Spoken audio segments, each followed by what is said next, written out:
안녕하십니까. 다음 주부터 장마가 된다고 그래요. 제주도부터 시작된다 그러는데, 이 장마철에 방제 요령과 또 재배력, 재배를 어떻게 해서 나무를 이제 보호할 수 있느냐, 여기에 대해서 말씀 좀 드리겠습니다. 우선 약재를 이제 살포할 때는 우리가 정규 방제라 그래가지고 뭐 10일 또는 11일로 이렇게 날짜를 정해져 있죠. 정해져 가지고 그 날짜에 어떤 약재를 치겠다고 이제 정해져 있는 것을 계속 그대로 이제 살포를 합니다. 그리고 그대로 살포를 하다 보면은 우리가 11일 정도, 뭐 10일 정도 이렇게 기간을 두고 살포를 하지만은 그 사이에 비가 오게 되면 약 방제를 했던 것이 쓸려 내려갈 수도 있고 또 감염될 수가 있어요. 그래서 우리가 보통 이때는 사이 방제를 또 사용합니다. 그러니까 이번 청구하고 다음 주 중에 열흘 사이에 중간에 한 번 더 치는 것입니다. 그러니까 더 치는데 비가 온다고 하면 일기예보를 항상 봐야 되죠. 비가 온다고 하면은 하루 전에 이제 살포를 하든가 아니면 뭐 여러 가지 입장을 고려해서 한 5일 정도 지났을 때 약재를 방제하고 5일 정도 지났는데 6일, 7일째 비가 온다고 하면은 우리는 생각을 방제할 사이에 방제할 생각을 해야 됩니다. 그렇지 않고 뭐 약 천지가 한 3일밖에 안 됐다 이러면 그건 그대로 그 3일 전에 천 그 약재가 효과가 계속 지속되죠. 그렇기 때문에 방제를 하지 않아도 되지만은 한 5일이 지났는데 비가 얼마큼 온다. 이렇게 되면 중간에 약재를 쳐야 됩니다. 이 약재를 칠 때는 우리가 예방제라고 그래요. 예방제. 예방제라는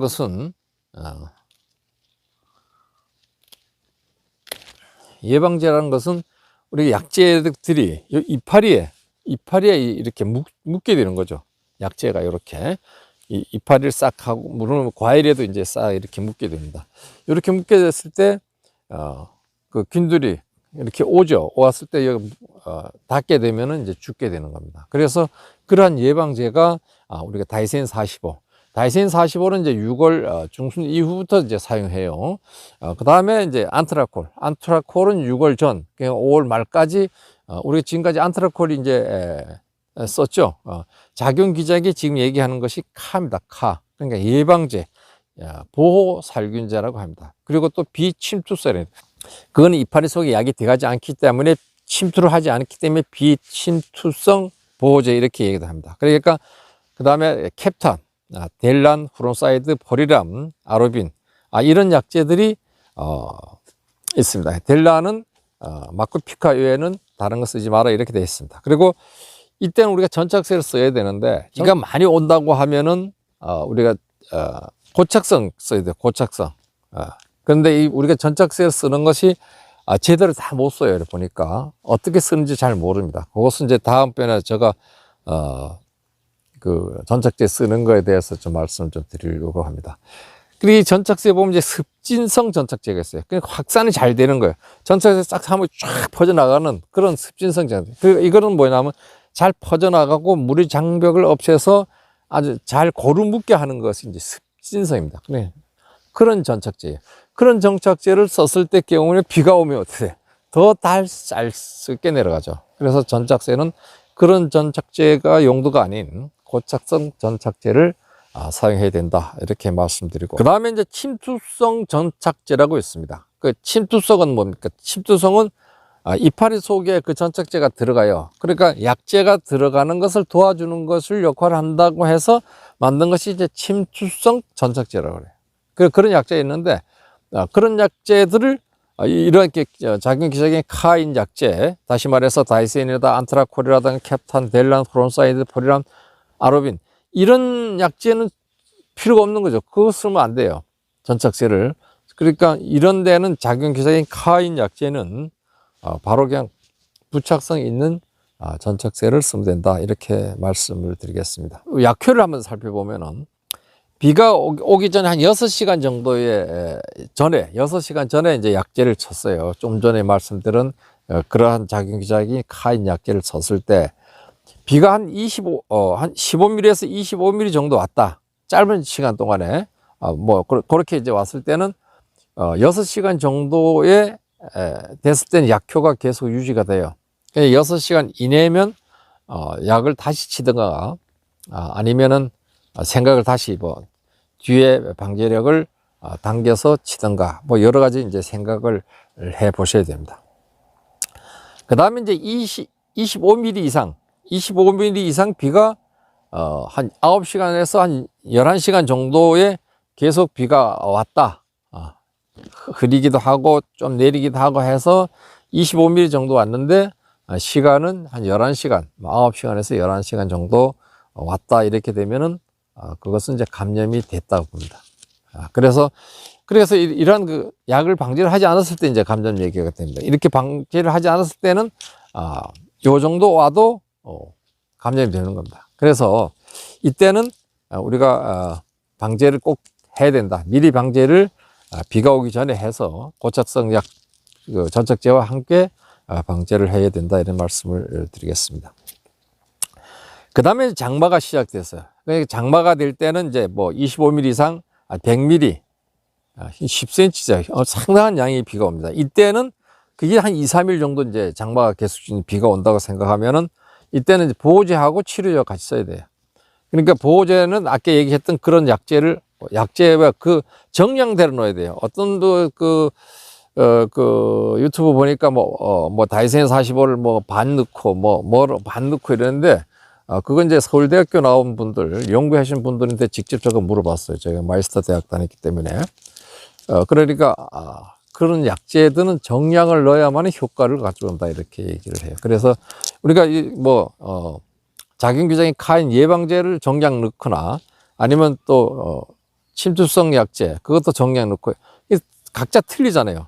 그 비침투성 약제는 좀 전에 정량 넣으면 이파리 위에 붙는 것이고, 침투성은 안으로 들어가는 거니까 서로 가 있는 곳이 틀려요. 그래서 정량을 다 넣는 것이 좋습니다.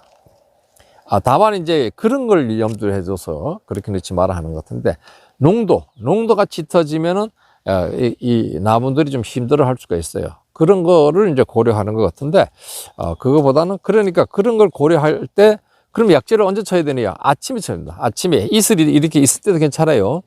우리 이슬이 있으면 아무래도 조금 희석되죠. 희석 비율이 좀 낮아질 수가 있어요. 아니면 저녁에 쳐는 게 제일 좋습니다, 농약은. 그리고 이 아침에는 우리가 이 사진을 찍어서 이렇게 확대를 해보면 야들 기공이 열려져 있어요. 지금 이 물을, 수분을 빨아들이고 있니까 좋다 하고 입을 딱 벌리고 있습니다, 야들이 지금. 그러나 낮이 되면은 다 기공을 닫아버려요. 그러니까 흡수력이 아침에 해야만 약의 흡수력, 약의 효과가 더 나는 거예요. 저녁도 마찬가지. 저녁 때도 수분이 있으니까 야들이 입을 열어놓고 이러고 있습니다. 기공을 열어놓은 기공.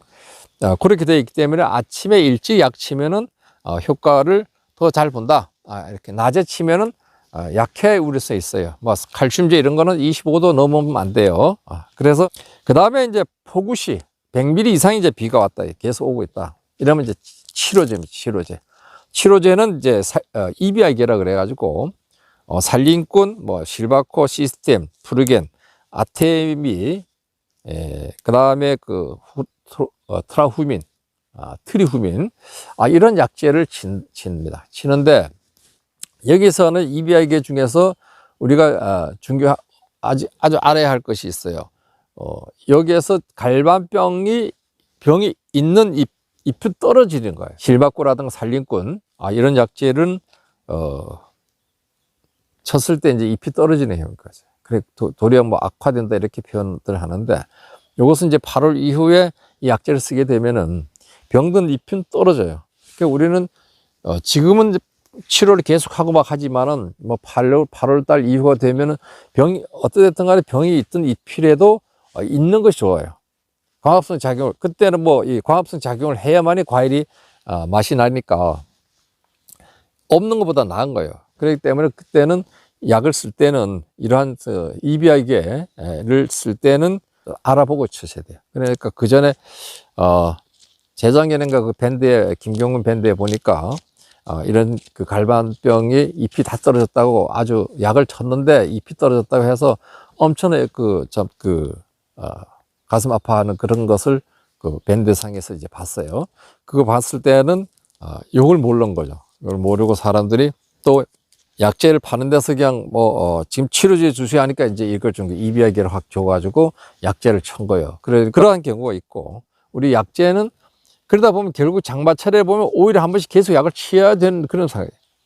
또 그렇게 아니면 비가 계속 오는데 약을 칠 수 없잖아요. 그러니까 6시간 이상 비가 안 오는 그 틈을 타서라도 방제를 해야 됩니다. 그래야만이 이제 잎이 보호가 돼. 잎이 남아 있는 거예요. 그 다음에 이제 장마 대비해서 이제 장애를 이제 예방할 것인가. 보통 이제 목초계 1리터 하고 포도당을 이제 한 400g 해서 간주를 하는 게 좋습니다. 간주. 또 이제 연매 시비 하는 경우도 있어요. 그렇게 해서 연매 시비도 해도 되고, 간주도 하고 되고, 또 비료 같은 거는 이제 아웃이라는 그런 비료가 있더라고요. 그걸 쳐도 되고, 그렇습니다. 그 다음에 이제 이 장마가 끝나고 나면 이제 이 나무에서 증산작용을 엄청 많이 해요. 증산작용을 억제하는 것이 초산칼슘이에요. 초산칼슘. 이 초산칼슘을 연매 시비를 한 500g씩 넣어서 이렇게 자주 해주는 것이 좋습니다. 그러니까 1kg 정도 넣고 이렇게 하는데, 그러니까 이 칼슘 같은 거는 또 이 칼슘 치는 것도 아까 얘기했지만은 아침 일찍 쳐주는 게 좋습니다. 그래서 이제 장마 대비 이제 비료 사용에 대해서 말씀드리면, 목초계 1리터, 포도당 한 400g 해서 관주를 해주는 게 좋습니다. 그러니까 미리 이제 해줘야 되겠죠. 지금 다음 주 온다 하니까 이 시점에서 토양에 해주는 게 좋습니다. 이렇게 해주고, 그 다음에 칼슘을 이제 초산칼슘인데 물 25만에 한 500g 넣어서 장마가 끝나도 그렇고, 이렇게 증산작용을 억제하는 것이 초산입니다. 초산. 그래서 이제 칼슘의 용도로도 필요하지만은 초산도 증산작용을 억제시켜서 엽소 현상, 잎이 타는 것을 방지할 수 있다. 이렇게 말씀드리고, 목초계하고 포도당을 주는 것은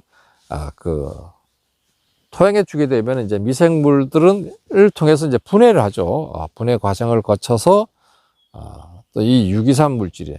포도당 이런 거, 목초계, 이 유기산 물질들이 무기물로 변합니다. 무기물로 변해서 그렇게 되면은 나무에서 식물 체내로 합성을 하게 되는 거죠. 그래서 뿌리를 이제 튼튼하게, 또 나무의 원기를 회복시켜 주는 것이다. 이렇게.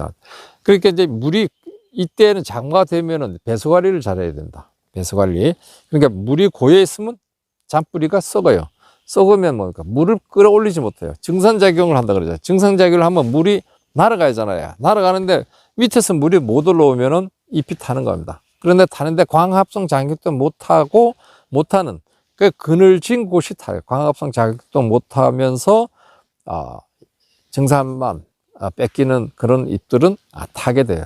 그렇기 때문에 뿌리가 튼튼해야만이 흡수를 잘 할 수 있다. 이렇게 말씀드리고, 또 우리가 마그네슘 다 살포를 했죠. 6월 달에 한 2번 정도 살포를 하는 게 좋습니다. 이 마그네슘 살포를 하게 되면은 이 잎에 보면 이제 세포들 있잖아요. 그러니까 세포와 세포 사이에는 팩트라는 물질이 있어요. 여기 다 연결되는 거.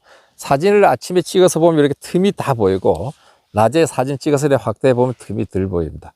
그러니까 그런 틈새, 이러한 틈새를, 그러니까 요거 세포와 세포 사이에 있는 것을 팩틴을 하는데, 이 팩틴을 단단하게 꽉 채워줘요.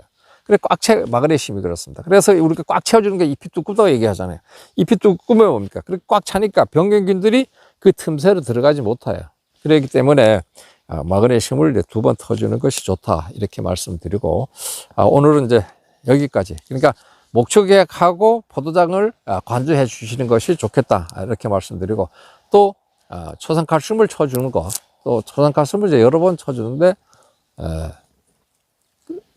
장마가 끝나고 증상작용을 많이 할 때 초산칼슘, 다른 칼슘보다 초산칼슘을 쳐서 살포해서 증산작용을 좀 억제하는 그런 효과를 볼 수 있도록 하는 것이 좋겠다. 이렇게 말씀을 드리겠습니다.